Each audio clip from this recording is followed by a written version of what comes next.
El precio de la indiferencia. Mi hija se negó a venir al hospital cuando yo luchaba entre la vida y la muerte.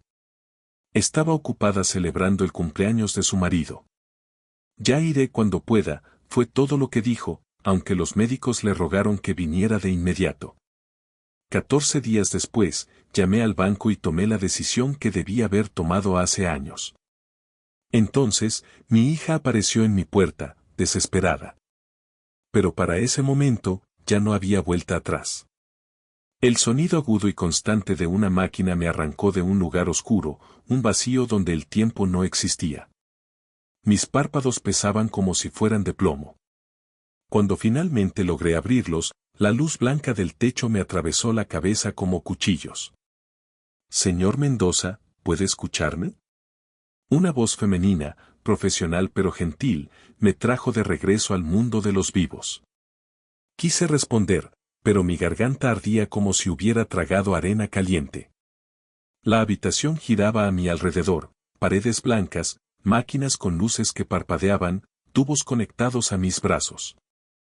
Cada respiración me provocaba un dolor sordo en el pecho. ¿Qué me ocurrió? Logré susurrar con voz ronca. La enfermera se inclinó hacia mí. Su identificación decía Marta. Tenía ojos compasivos detrás de unas gafas rectangulares. Sufrió un infarto, señor Mendoza.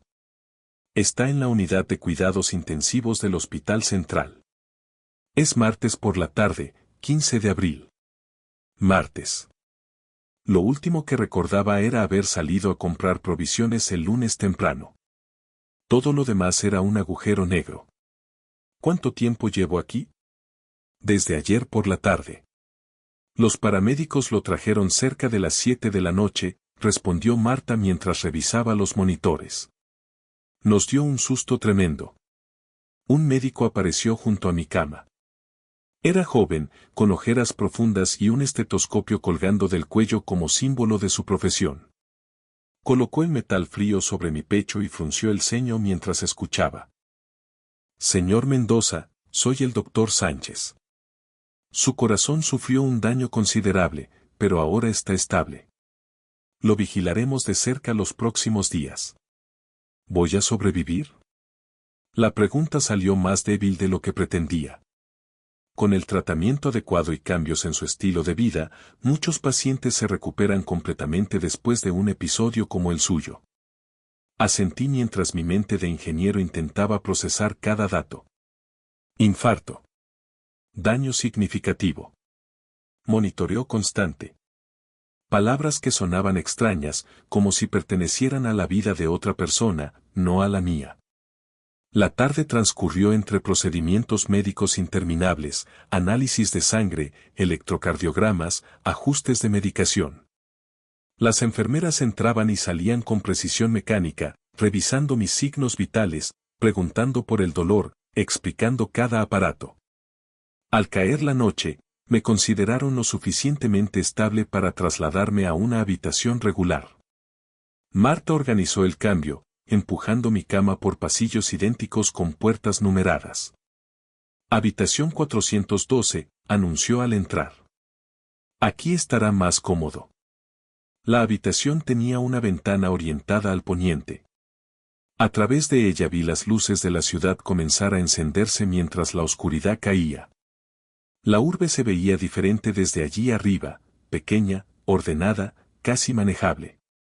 Me recordaba a los planos que solía estudiar durante mi carrera, todo dispuesto en patrones lógicos y predecibles. El doctor Castellanos vendrá a verlo en un momento, dijo Marta al revisar los monitores por última vez. Es su cardiólogo. Excelente profesional. Me recosté contra las almohadas, el agotamiento pesando en cada músculo de mi cuerpo. A mis 69 años, siempre había estado orgulloso de mi independencia, de mi capacidad para valerme por mí mismo. Ahora no podía ni incorporarme sin ayuda. La ventana se fue oscureciendo mientras la ciudad se hundía en la noche. Allá afuera, la vida continuaba con normalidad, gente regresando del trabajo, familias cenando juntas, niños corriendo en los parques. Mientras tanto, Yo permanecía conectado a máquinas que vigilaban cada latido de mi corazón maltratado. Unos golpes suaves precedieron la entrada del doctor Castellanos. Su sola presencia imponía respeto.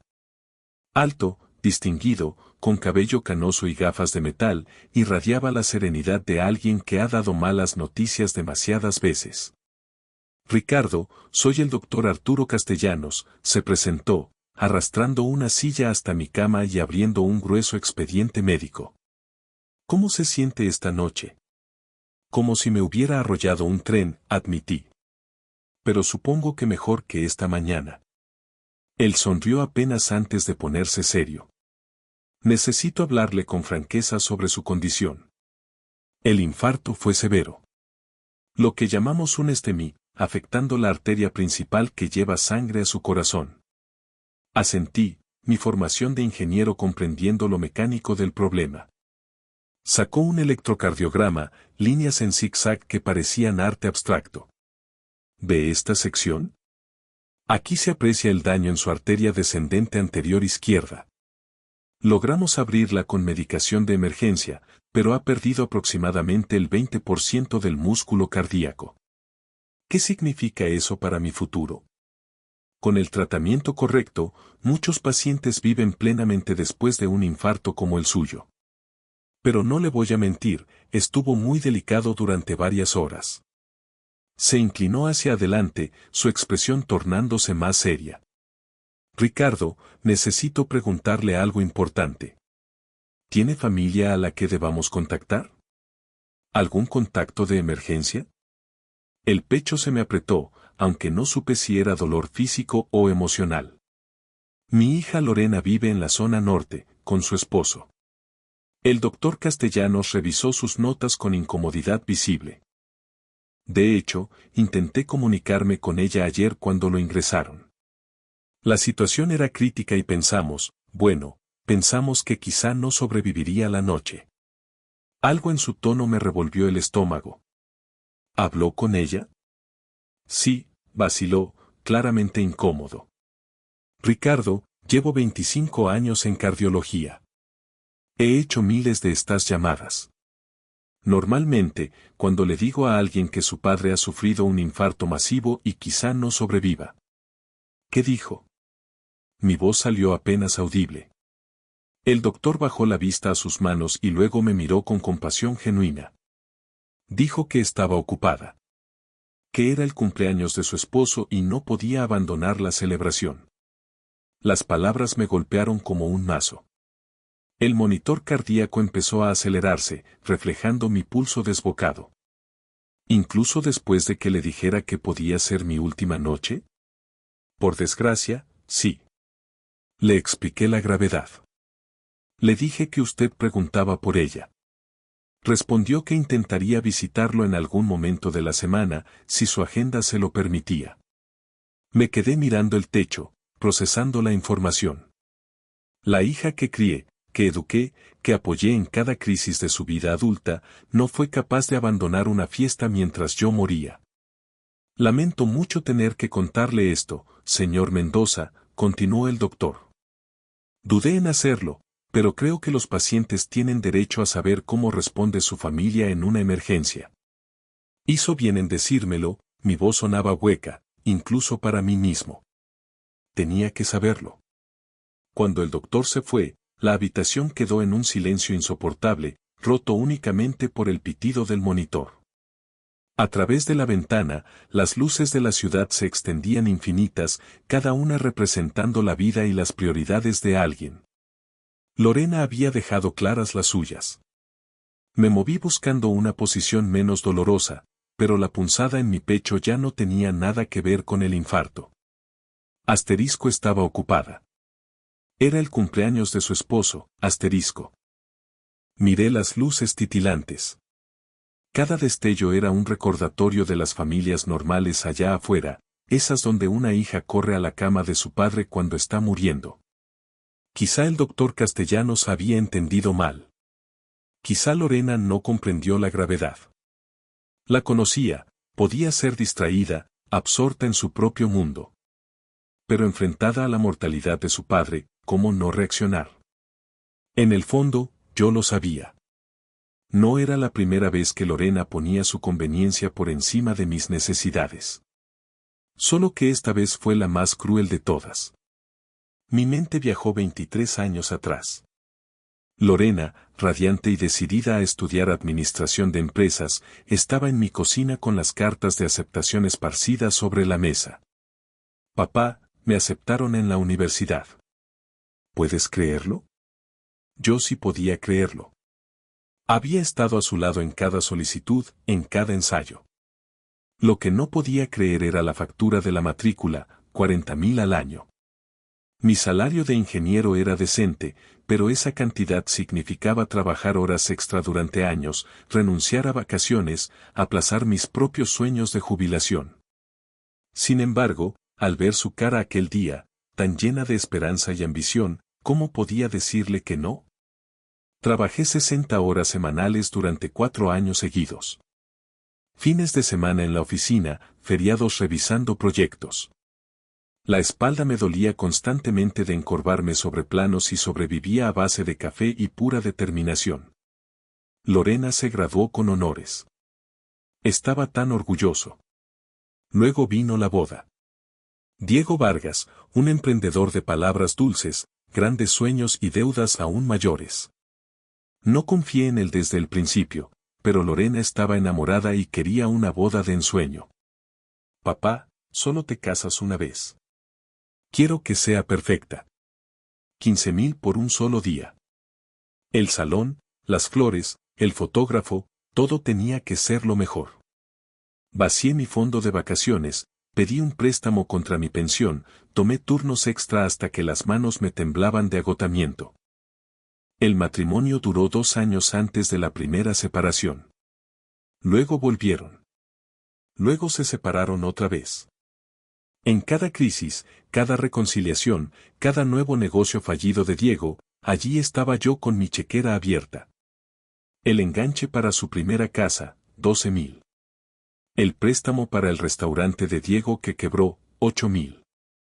Ayuda de emergencia cuando Lorena perdió su empleo, 3,000. La reparación del auto importado cuando se averió, 1,500.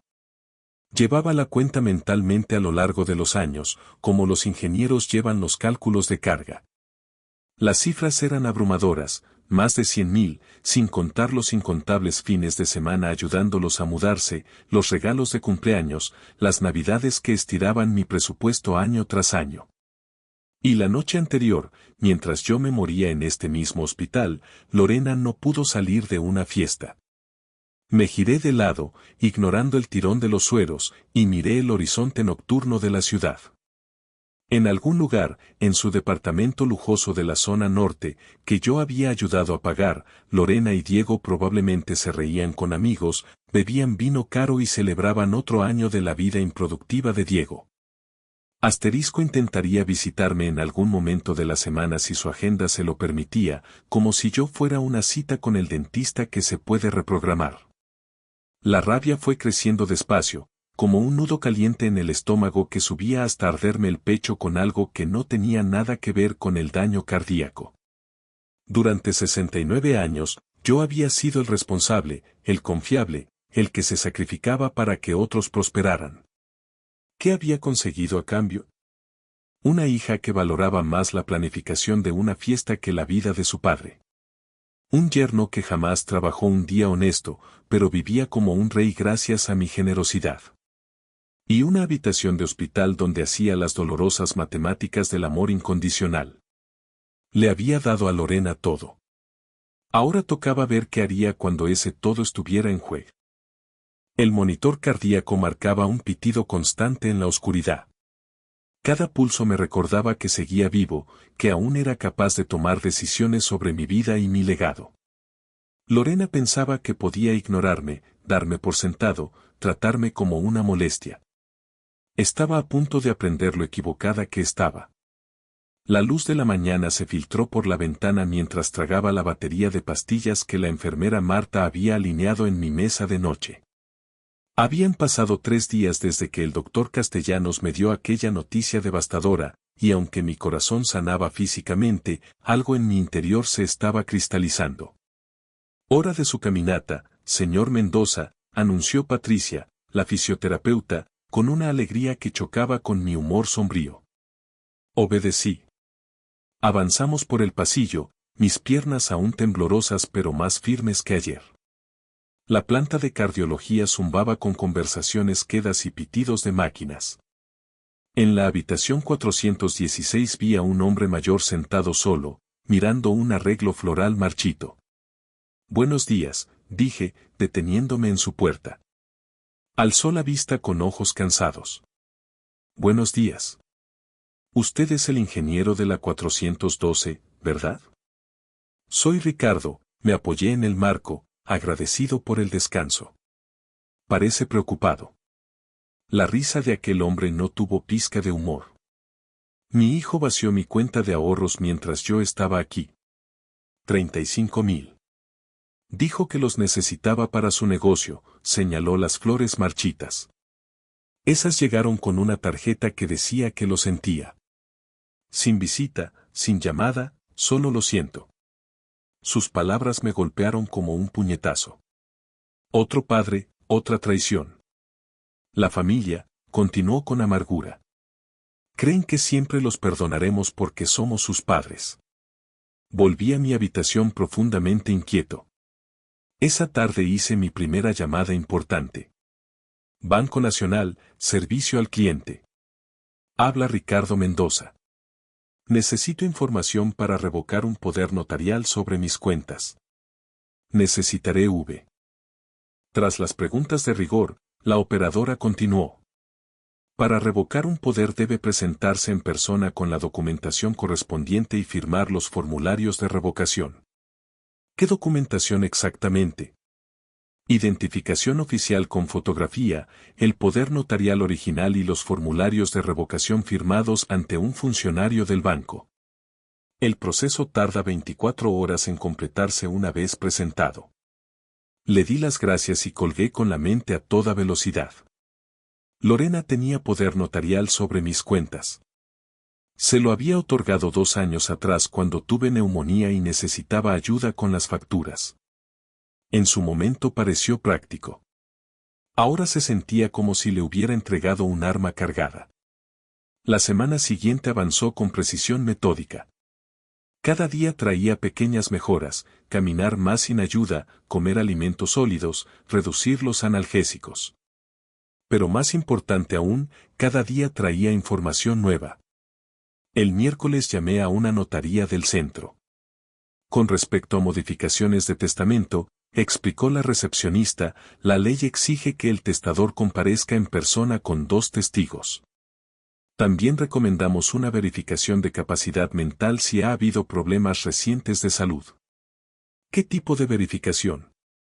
Generalmente, una carta de su médico tratante afirmando que usted es mentalmente competente para tomar decisiones legales. Perfecto. El doctor Castellanos proporcionaría esa constancia sin dudarlo. Para el viernes, mi plan de alta ya tomaba forma. Lorena había llamado una sola vez, una conversación breve y obligada en la que preguntó por mi estado con el mismo entusiasmo con que se comenta el pronóstico del tiempo. Estoy mucho mejor, le dije. Qué bien, papá. Diego y yo hemos estado muy ocupados con su nuevo proyecto de consultoría. Intentaremos visitarte cuando estés en casa y más tranquilo. Intentaremos, como si ver a su padre convaleciente fuera una molestia que debía encajar entre actividades más importantes. El jueves por la tarde conocí a Carmen, de la habitación 408. Se recuperaba de una cirugía de vesícula, y su hija la había abandonado durante el proceso. 30 años crié a esa niña, me confió mientras nos sentábamos en el pequeño jardín del hospital. La puse en la universidad, ayudé con su boda, cuidé de sus hijos cada fin de semana. Cuando necesité cirugía, dijo que no podía pedir permiso en el trabajo. Demasiado importante, dijo.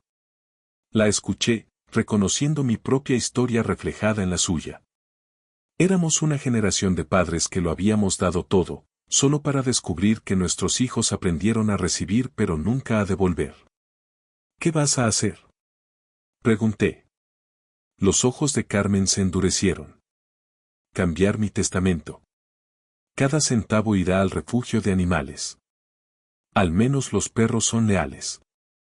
Sus palabras resonaron en mí hasta entrada la noche. El viernes tuve mi consulta final con el doctor Castellanos. Me declaró listo para el alta, me recetó medicamentos y programó las citas de seguimiento. Al irse, se detuvo en la puerta. Ricardo, espero que considere perdonar. Aferrarse al enojo no le hace bien al corazón. Sonreí, sorprendido de lo genuino que me salió. Doctor, no me aferro a la ira. Me aferro a la claridad. Esa noche me senté junto a la ventana, mirando el parpadeo de las luces de la ciudad. En algún lugar, Lorena y Diego vivían su cómoda existencia, sostenida por décadas de mis sacrificios, indiferentes a mi experiencia cercana a la muerte. Mañana volvería a casa. Mañana empezaría a recuperar el control de mi vida. Se revocaría el poder notarial. Cambiaría el testamento. Y Lorena aprendería que dar por sentado a su padre tenía consecuencias que nunca imaginó. No buscaba venganza. Buscaba justicia. Hay una diferencia, y un ingeniero entiende la precisión que requiere cada una. El proceso de alta comenzó a las 8 de la mañana en punto. El doctor Sánchez me entregó una carpeta gruesa con documentos, horarios de medicación, restricciones dietéticas, tarjetas de citas de seguimiento. Mi firma temblaba en los formularios, pero mi resolución seguía firme. Recuerde, nada de levantar peso por 6 semanas, indicó marcando casillas en su tableta. Y si siente dolor en el pecho o falta de aire, llame de inmediato. Asentí, aunque mi mente ya corría hacia asuntos más urgentes que las restricciones médicas. El doctor Castellanos apareció mientras recogía mis pocas pertenencias. Ricardo, quería despedirme personalmente. Ha pasado por una prueba tremenda, física y emocionalmente. Tómese tiempo para sanar por completo antes de tomar decisiones mayores.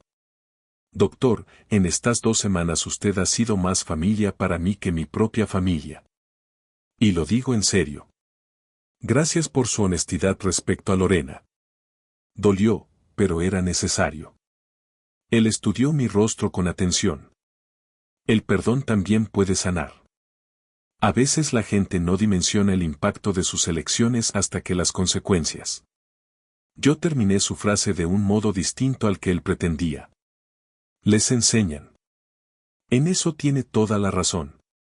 El aire de la mañana de abril me golpeó como una revelación. 2 semanas respirando aire reciclado del hospital casi me hicieron olvidar lo vivo que se siente el aire real. La ciudad se extendía ante mí, vibrante, llena de personas con familias que realmente se preocupaban por si vivían o morían. Pedí un servicio de transporte. El conductor, un hombre de mediana edad llamado Miguel, con sienes plateadas y rostro curtido, bajó a ayudarme con mi pequeña bolsa del hospital. ¿Está bien, amigo? Preguntó con genuina preocupación al verme salir por la puerta del hospital. Estoy mejor ahora, respondí acomodándome en el asiento del copiloto. El auto olía a café y a pino, con un rosario colgando del espejo retrovisor y la foto de un joven pegada al tablet. ¿Problemas del corazón?, dijo sin rodeos. Me sorprendió su franqueza. La mayoría de la gente evita hablar de enfermedades.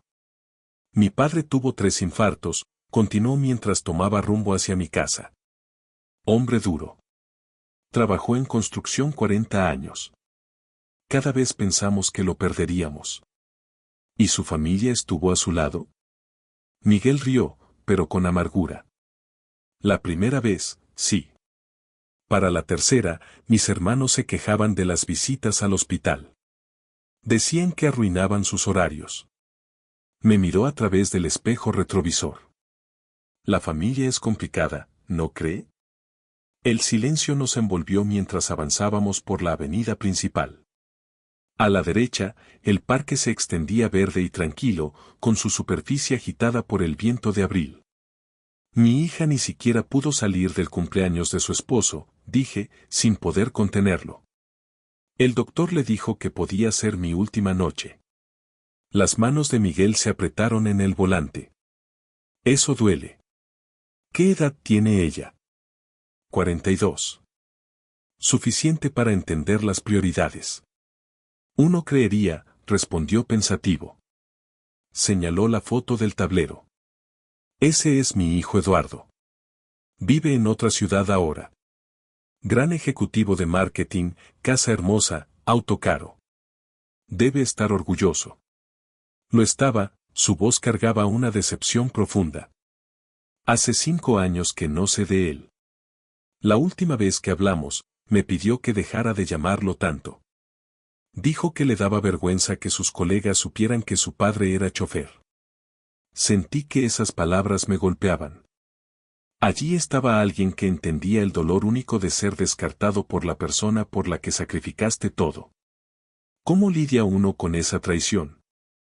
Pregunté. Miguel tomó la curva hacia mi barrio. Aprendí algo, Ricardo. La familia no es solo la sangre. Familia es quien está cuando lo necesitas, quien responde el teléfono a medianoche, quien se sienta en la sala de espera del hospital. Reflexioné sobre sus palabras al pasar cerca del vecindario donde vivían Lorena y Diego. Su departamento lujoso estaba a pocas cuadras de allí, repleto de muebles caros que yo había ayudado a comprar. Después de que Eduardo me cortó de su vida, continuó Miguel, pasé 2 años lleno de rabia. Amargado, resentido, preguntándome qué hice mal. Entonces entendí algo, le estaba dando poder sobre mi felicidad, incluso después de que me había abandonado. ¿Y qué hizo? Empecé a vivir para mí. Viajé, aprendí a tocar guitarra, hice amigos de verdad que valoran mi compañía. Sonrió, esta vez de forma genuina. Descubrí que soy buena compañía cuando no pierdo tiempo en hijos ingratos. Llegamos a mi colonia, pasando frente al campus universitario donde había enviado a Lorena para su costosa educación. Estudiantes caminaban con mochilas y sueños, la mayoría sostenidos por padres que creían que sacrificio era sinónimo de amor. El problema es, dijo Miguel girando hacia mi calle, que ellos creen que siempre estaremos ahí, que siempre perdonaremos, que siempre les resolveremos la vida. A veces, lo más bondadoso que uno puede hacer por hijos ingratos es dejar que enfrenten las consecuencias de sus decisiones. Mi casa apareció a la vista, una modesta construcción de 2 pisos con un pequeño jardín que había cuidado con devoción hasta que mi salud decayó. Me pareció más pequeña, menos imponente que cuando salí hacia el supermercado 2 semanas antes. Miguel estacionó en mi entrada y me miró de frente. Ricardo, no conozco toda su situación, pero si su hija cree que puede ignorarlo mientras usted muere, quizás sea hora de que vea cómo es la vida sin el apoyo de su padre. Me ayudó a bajar, rechazando mi intento de darle propina extra. Mi número ya está en su teléfono, dijo entregándome una tarjeta. Si necesita algo, traslados, compras, o solo alguien con quien hablar, llámeme. Eso es lo que hace la verdadera familia.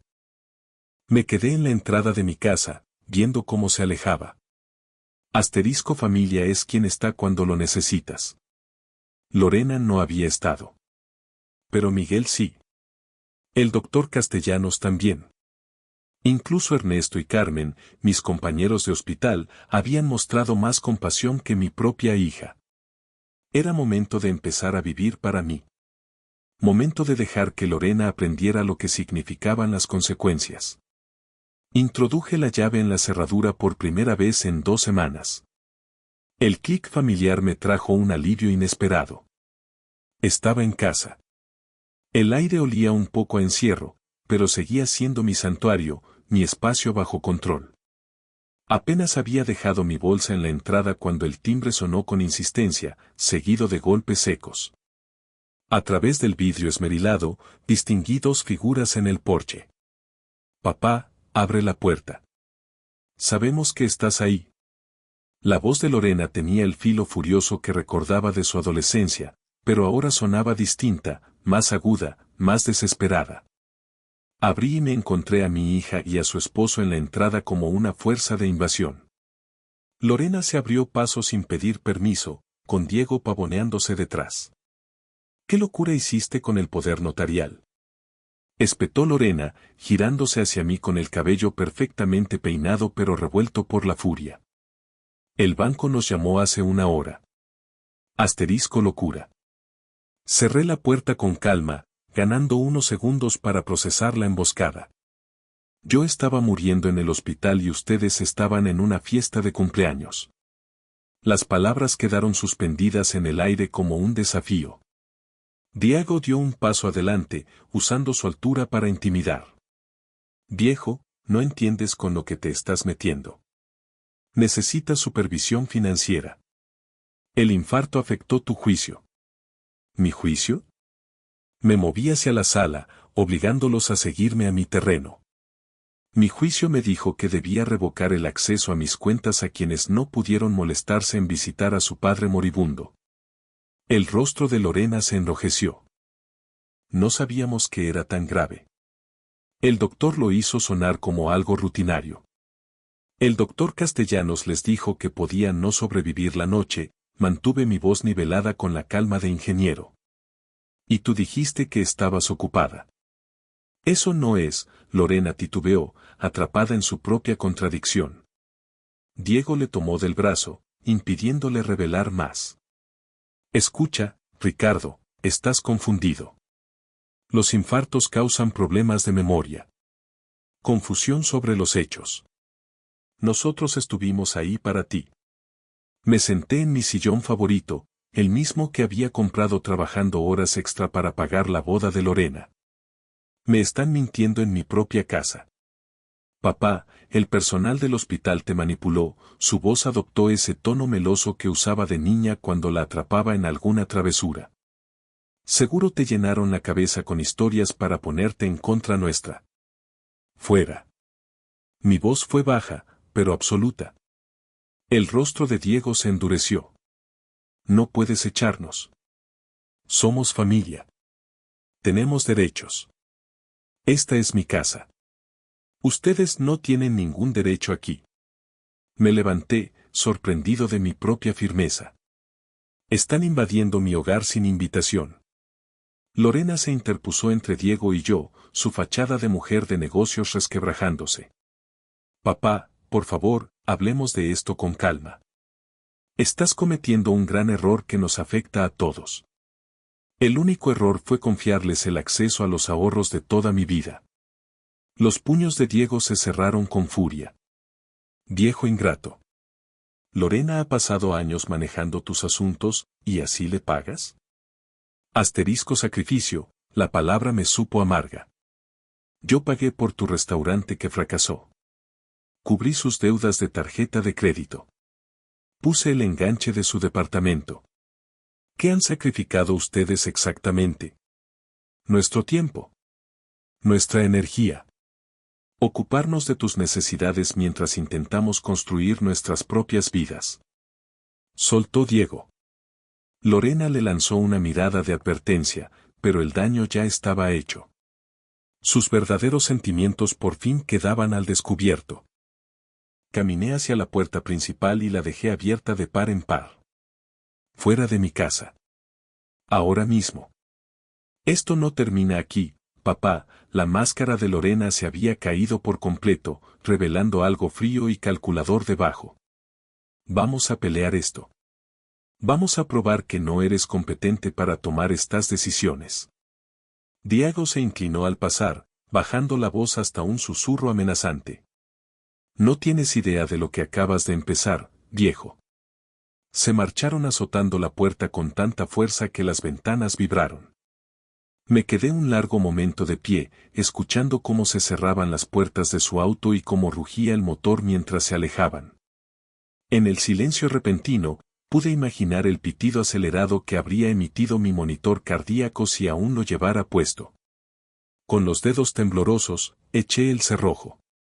El clic metálico resonó por mi casa, ahora súbitamente tranquila. El silencio se sentía profundo tras su agresiva intrusión, pero no era pacífico. Estaba cargado, como el aire antes de una tormenta. Probaremos que no eres competente para tomar estas decisiones. La amenaza final de Lorena se repetía en mi mente mientras iba a la cocina, con las piernas aún inestables por la confrontación. Llené la tetera de agua. Ese ritual familiar siempre me ayudaba a calmar los nervios. Mientras esperaba a que hirviera, procesé lo ocurrido. Habían ido directo del banco a confrontarme. Sin llamada, sin intento de conversación civil. Solo exigencias y amenazas en mi propia casa. La agresividad de Diego había sido particularmente reveladora. Llamarme viejo, usar su tamaño para intimidar, amenazarme en mi sala. No era pena ni confusión por la cancelación del poder notarial. Era desesperación. La tetera silbó. Vertí el agua sobre las hojas de té, viendo cómo el ámbar se extendía por la taza. Las manos ya no me temblaban tanto. Llevé el té a la ventana de la sala que daba a la calle. El auto de Lorena ya no estaba, pero aún podía sentir su eco, como cuando sabes que alguien ha estado en tu casa incluso después de que se ha ido. Tenemos derechos. Vamos a pelear esto, Diego había revelado más de lo que pretendía. No estaban solo molestos por perder acceso al dinero. Estaban en pánico. Lo que sugería que dependían de mi dinero más de lo que yo imaginaba. Saqué mi cuaderno de la mesita, el mismo que usé por décadas para cálculos de ingeniería. Ahora debía calcular otra cosa, como protegerme de mi propia familia. Lorena tenía formación legal desde su carrera en negocios. Diego tenía conexiones en la ciudad gracias a sus múltiples y fallidos emprendimientos. Juntos podían montar un desafío serio a mi independencia. Pero cometieron un error crucial, mostraron demasiado sus motivaciones. No era preocupación por mi bienestar. Era dinero, puro y simple. Escribí en el cuaderno, Lorena y Diego, desesperación financiera. Dispuestos a usar el sistema legal en mi contra. Necesito medidas de protección más fuertes. El sol de la tarde se inclinaba sobre las ventanas, calentando la habitación familiar donde pasé incontables noches leyendo, planificando, viviendo mi vida tranquila. Esa vida había terminado. Ellos se habían encargado con sus amenazas y exigencias. Recordé las palabras de Miguel durante el viaje a casa, a veces lo más bondadoso con los hijos ingratos es dejar que enfrenten las consecuencias de sus decisiones. Cancelar el poder notarial había sido la consecuencia número 1. Pero si ellos querían escalar, yo estaba preparado para mostrarles lo costosa que sería su codicia. Tomé el teléfono. Era hora de llamar a la notaría para actualizar mi testamento. 2 días después, mi vecina Silvia se me acercó mientras recogía el correo. Su calidez habitual había sido reemplazada por una incomodidad torpe. Ricardo, ¿cómo te sientes después de tu incidente? La manera en que dijo incidente encendió alarmas en mi mente de ingeniero. Conocía a Silvia desde hacía 15 años. Nunca había sido torpe conmigo. Me estoy recuperando bien, gracias. ¿Por qué lo preguntas? Miró hacia su casa y luego de vuelta a mí, con obvia incomodidad. Tu hija pasó ayer. Parecía muy preocupada porque vivas solo después del infarto. Mi presión debió subir, pero mantuve la voz nivelada. ¿Lorena estuvo aquí? Dijo que te has vuelto olvidadizo, confundido. Que quizá necesitas supervisión. Su voz traía una preocupación genuina mezclada con otra cosa, duda sobre mí. ¿Qué te dijo exactamente? Silvia cambió los guantes de jardinería de mano. Que has estado tomando decisiones financieras irracionales, cancelando arreglos importantes sin entender las consecuencias. Me pidió que te vigilara, que la llamara si te notaba inestable.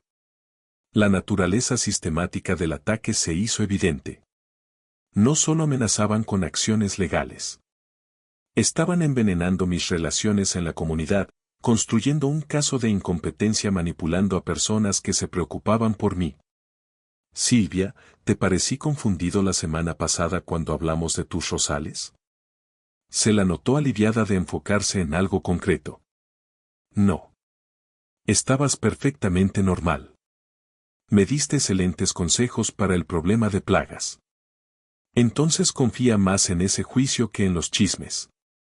3 días después visité la sucursal bancaria en el centro para finalizar medidas adicionales de seguridad en mis cuentas. La gerente, una mujer profesional llamada Sandra, me llamó aparte al terminar. Señor Mendoza, probablemente no debería decirle esto, pero su hija estuvo aquí ayer preguntando por los procedimientos de tutela financiera. Un frío me recorrió el estómago. ¿Tutela? Quería saber qué documentación médica se necesita para que alguien sea declarado incapaz de manejar sus finanzas. Le dije que no podía dar detalles específicos, pero, bajó la voz, parecía muy enfocada en reclamos por deterioro cognitivo después de un infarto. ¿Presentó algún documento? No, pero agendó una consulta con nuestro departamento legal para la próxima semana.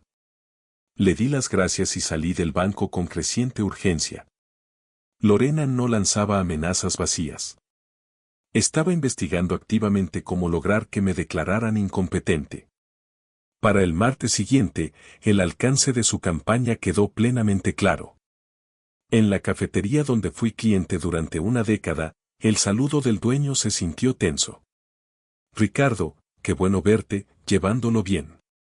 Incluso Carlos, que me conocía desde que Lorena estaba en la universidad, me trataba como si estuviera perdiendo facultades. Carlos, ¿alguien te insinuó que no me encuentro bien? Se le notó incómodo. Tu hija y su esposo pasaron por aquí. Comentaron que has tenido dificultades desde el hospital. Que tomas decisiones impulsivas, que te confundes con el dinero. Pedí mi café negro de siempre, pagué con el cambio exacto, y hablé con naturalidad del clima y de los resultados deportivos del fin de semana. Carlos se relajó mientras yo demostraba una claridad mental absoluta. A mí me pareces bien, admitió cuando me iba. Porque estoy bien. Recuérdalo cuando otros te digan lo contrario.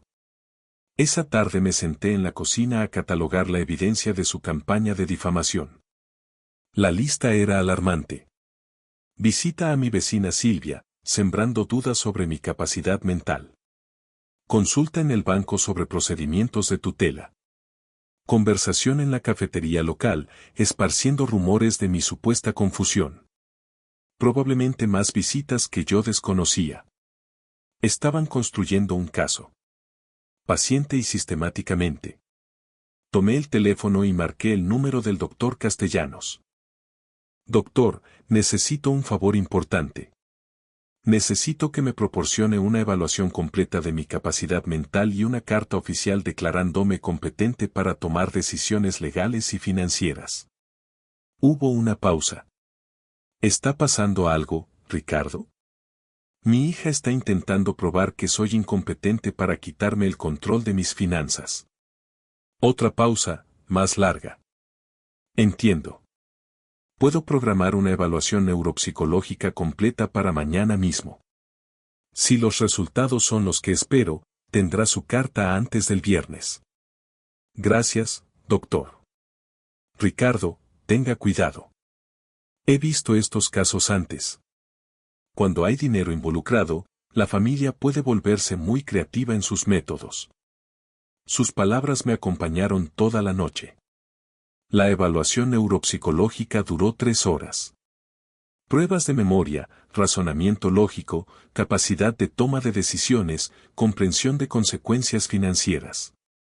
Respondí cada pregunta con la precisión que décadas de ingeniería me habían dado. El psicólogo, un hombre serio llamado Dr. Herrera, revisó mis resultados con evidente sorpresa. Señor Mendoza, sus puntuaciones están en el percentil 95 para su grupo de edad. Su capacidad cognitiva no solo está intacta, sino que es superior al promedio. ¿Puede poner eso por escrito? Por supuesto. Y añadiré que en mi opinión profesional, usted es absolutamente competente para tomar cualquier decisión legal o financiera. Esa noche, con la carta del doctor Herrera en mi poder, llamé a mi abogado. Fernando, necesito actualizar mi testamento de inmediato. Y quiero añadir una cláusula específica. ¿Qué tipo de cláusula? Si algún heredero intenta impugnar el testamento alegando incompetencia mental, queda automáticamente excluido de cualquier beneficio. Hubo un silencio. Esa es una cláusula poco común, Ricardo. Tengo razones poco comunes para incluirla. El Nuevo Testamento quedó firmado el viernes siguiente. Lorena ya no era la beneficiaria principal. En su lugar, dividí mi patrimonio entre 3 organizaciones benéficas, una que apoyaba a estudiantes de ingeniería sin recursos, un refugio de animales y un fondo para adultos mayores abandonados por sus familias. A Lorena le dejé exactamente un peso. Una cantidad simbólica que hacía imposible argumentar que la había olvidado accidentalmente. También incluí una carta explicativa, sellada y autenticada, detallando las razones de mi decisión, su negativa a visitarme en el hospital, las amenazas posteriores y la campaña de difamación en mi comunidad. La cláusula de impugnación estaba claramente establecida. Cualquier intento de cuestionar mi capacidad mental resultaría en la pérdida total de ese peso simbólico y en la publicación de la carta explicativa. Era un movimiento de ajedrez digno de un ingeniero. La confrontación final llegó 3 semanas después. Lorena apareció en mi puerta, esta vez sola, sin Diego. Su apariencia era diferente, menos maquillaje, ropa más sencilla, ojeras profundas. Papá, ¿podemos hablar? La dejé entrar, pero no le ofrecí asiento. El banco rechazó nuestra solicitud de tutela, dijo sin preámbulos. Dijeron que tienes una evaluación neuropsicológica impecable. Así es.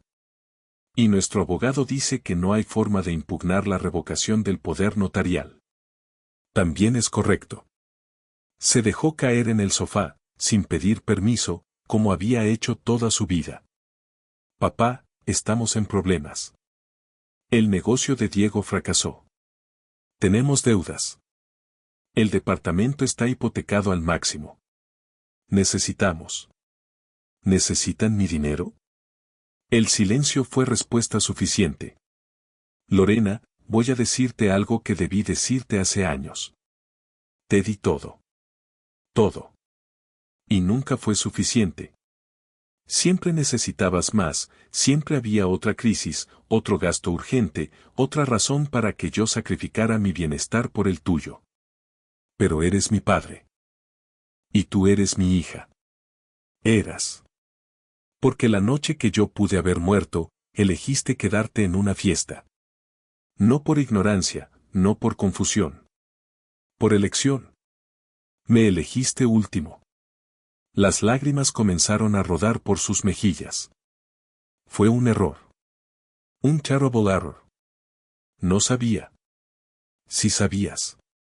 El doctor te lo dijo claramente. Y elegiste ignorarlo. Como elegiste ignorarme toda tu vida adulta, excepto cuando necesitabas dinero. Me levanté y caminé hacia la puerta. He cambiado mi testamento. No recibirás nada. Y antes de que pienses en impugnarlo, debes saber que hay una cláusula, cualquier intento de cuestionar mi capacidad mental resultará en la publicación de una carta detallando exactamente por qué tomé esta decisión. Su rostro palideció. Papá, no puedes. Ya lo hice. Abrí la puerta. Puedes irte ahora. Por favor. Dame otra oportunidad. Te di 42 años de oportunidades. Cada cheque que firmé, cada deuda que pagué, cada sacrificio que hice, eran oportunidades. Las desperdiciaste todas. Se quedó paralizada en el umbral, buscando palabras que no existían. Hay una cosa que puedes hacer, añadí. Una sola cosa que cambiaría mi opinión. ¿Qué? Lo que sea. Puedes demostrar, durante los próximos 5 años, que te importo como persona y no como fuente de dinero. Sin pedir nada. Sin mencionar finanzas. Solo, siendo mi hija. ¿Y si lo hago? Entonces hablaremos de nuevo sobre el testamento. Pero Lorena, escúchame bien, Si durante esos 5 años me entero de que has pedido dinero, o has intentado manipularme, o has hablado mal de mí con los vecinos, el trato se cancela permanentemente. Se fue sin decir otra palabra. Han pasado 2 años desde aquella conversación. Lorena llama cada domingo. No para pedir dinero. Solo para hablar. Al principio las conversaciones eran forzadas, incómodas.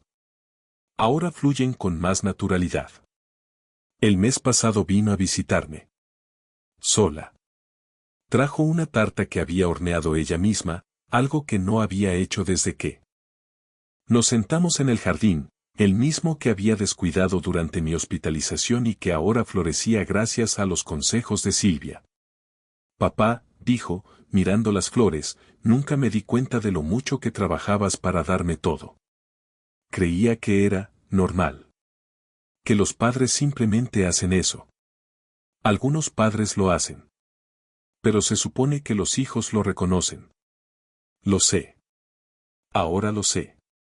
Diego la dejó hace 6 meses, cuando quedó claro que mi dinero no volvería a fluir hacia ellos. Lorena tuvo que conseguir un trabajo real por primera vez en años. Vive en un departamento pequeño, conduce un auto modesto y está aprendiendo lo que significa ganarse la vida. No sé si algún día cambiaré mi testamento. Quizá sí, quizá no. Lo que sé es que, por primera vez en décadas, mi hija me ve como una persona, no como una chequera con piernas. Y yo, a mis 71 años, finalmente aprendí una lección que debí aprender mucho antes: el amor incondicional no significa sacrificio sin límites. A veces, el acto de amor más grande es decir no y dejar que las personas enfrenten las consecuencias de sus decisiones. Miguel, el conductor que me llevó a casa desde el hospital, se convirtió en un amigo cercano. Nos reunimos cada semana para jugar ajedrez y hablar de la vida. El doctor Castellano sigue siendo mi cardiólogo y cada consulta termina con una conversación sobre libros y filosofía. La familia, descubrí, no es solo cuestión de sangre. Es cuestión de quien está presente cuando más los necesitas. Y resulta que, cuando dejas de dar todo sin esperar nada, a veces recibes exactamente lo que siempre quisiste: respeto, gratitud y amor verdadero. No el amor que se compra con cheques. El amor que se gana con presencia. Asterisco: si esta historia te hizo reflexionar sobre tus propias relaciones familiares, recuerda, nunca es tarde para establecer límites saludables. Y nunca es tarde para demostrar a las personas que amas que realmente te importan, no por lo que pueden darte, sino